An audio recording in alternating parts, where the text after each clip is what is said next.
L'estintore del parcheggio sotterraneo Nova Tiene è stato svuotato. Sono le 7:30 di sera quando l'assessore comunale Andrea Zorzan chiede l'intervento della polizia locale.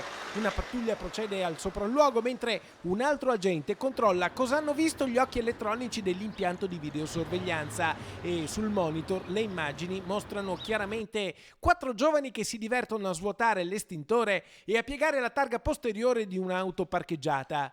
Gli autori degli atti vandalici vengono rintracciati poco dopo in via Chilesotti. Uno di loro, alla presenza del padre, ammette le proprie responsabilità dichiarando di essere l'unico autore materiale dei danneggiamenti. Non avendo compiuto ancora i 14 anni, non risponderà penalmente del gesto, ma potrà essere chiamato a un risarcimento danni. I 4 ragazzi, tutti sotto i 14 anni, sono stati colpiti da una sanzione da 50 euro per essersi recati, senza motivo, nel parcheggio sotterraneo.